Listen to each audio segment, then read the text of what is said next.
Welcome to another Camping Survival video blog. I make these videos and we have a lot of fun with them, but I also try and make them responsive to customers' questions. And we do get questions about survival blankets. There's several different types of survival blankets, and when you're visiting our site, boy, you're looking at them, and of course it's hard to tell sizes and why one survival blanket over another. So I'm going to try and cover that briefly here. And there's really three different types of survival blankets, and you've got the very light ones, and then you've got the heavier, thick, double-sided ones, and then in between you've got survival sleeping bags, a whole bag, more than just a blanket. And what's cool about them, and there's a couple different claims. Some say they retain 80% of your body heat, some say 90%. This one here, for example, says 90, one of the other ones says 80, but they're almost the same material, so I don't know if anybody's studying this or not, but they do work. And I've tested them out myself in several situations. Years ago I did a presentation in school to kids for survival, and they gave them each a survival blanket, and while we were doing our stuff they huddled up in the blanket and they were getting warm in a cold gymnasium. So it definitely reflects your heat. And in fact, I've slept in these things before. I went, what did I do? I went camping, hiking, and I used a hammock and decided not to bring a sleeping bag. Instead, I brought some survival blankets, these types right here. And I'll open this up in a second to show you what it is. And it kept me warm enough. I wasn't very comfortable throughout the evening. I didn't sleep a whole lot because these things make a lot of noise. So every time you move, it's like, so it's not the best way to sleep. But the cool thing about a survival blanket is you see the thickness on this little tiny thing.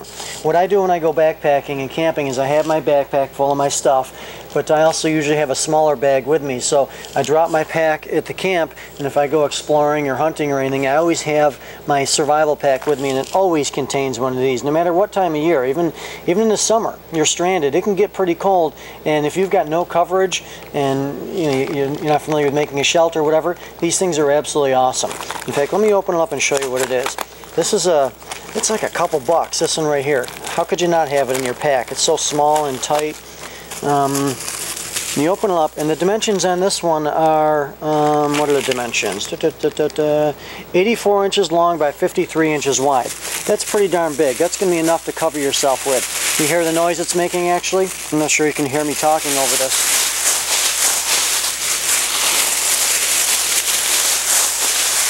There we go. See how thin this is? In fact, I'm going to come closer to the camera. Very thin. I don't know if you can see that. But that's the survival blanket. You can see how big it is. Here. I'm not even sure it's unfolded all the way.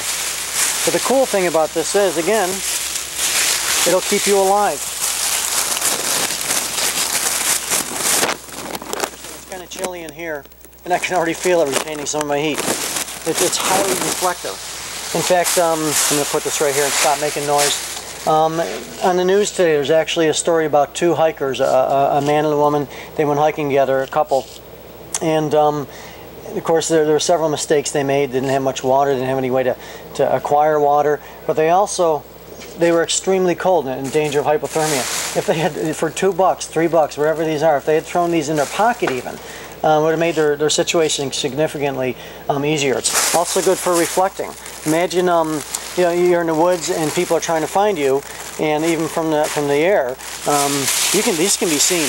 And trust me, we blend in the woods. It's really hard to be seen. With something like that, you're good to go. And there's different colors too. There's some with aluminum on one side and orange on the other. And here's the blanket, similar to this, and here's a sleeping bag. Very similar in size and thickness. The sleeping bag's only a little bit thicker. Why would you not have one of these in your pack and your kids' packs? So those are the really basic survival blankets, just a few bucks a piece. Then we get into the higher end ones. These ones, well, here's an example right here. Two different manufacturers, and similar sizes and styles. This one is 11 something, this one is 17 something. The difference being the less expensive one is made in China, the more expensive one is made in the United States. 17 bucks, 11 bucks.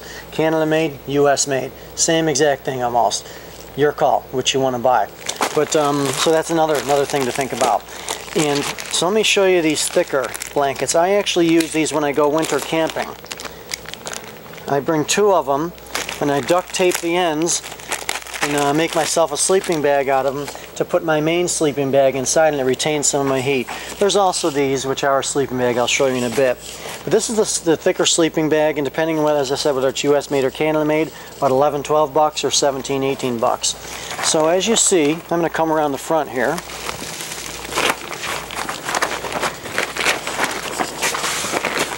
One side is green, the other side is the highly reflective. Of course, you put the reflective piece on yourself.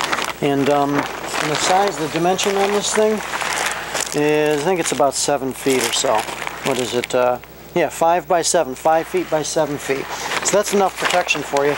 And you can see that it's also not very big.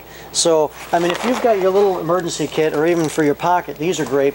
But if you're backpacking, depending on what you have, this will fit pretty, and they're very light, fit pretty easily in your backpack. It's only 11.5 ounces, so that's something to consider. So that's that survival blanket. So I hope you're getting some ideas of the differences in survival blankets. Now this is in between the 2 of them, the little inexpensive blankets and the bigger, thicker blankets. This is actually they call it a bivvy. It's a sleeping bag, and you can see it's very light and the size is good. It doesn't quite make as much noise as these little Mylar blankets, but so you could actually sleep with this. They're good, nice to have. And the last one that I like too, a friend of mine pointed this out to me a while back, is this one. I believe it's about 17, 18 bucks, and it actually has a hood on it.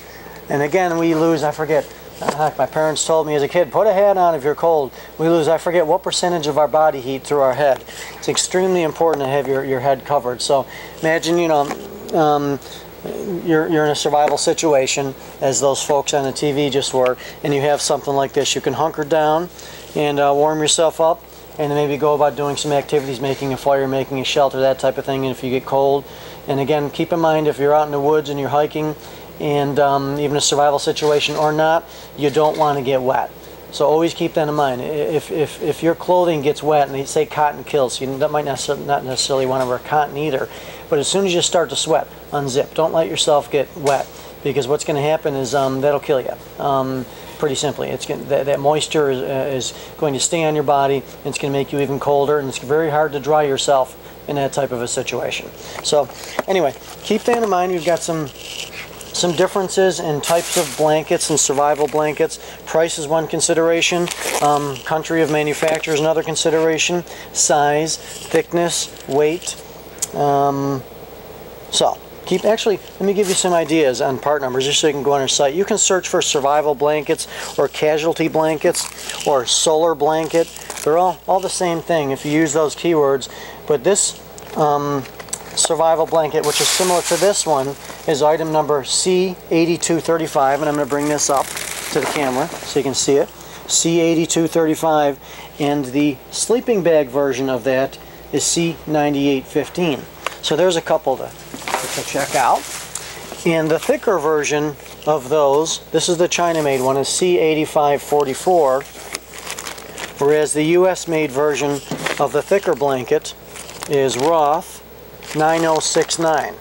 So check those out, do a little shopping, see which one works for you, what your needs are, and if you're looking for one for your pocket or you're going to put one in your backpack.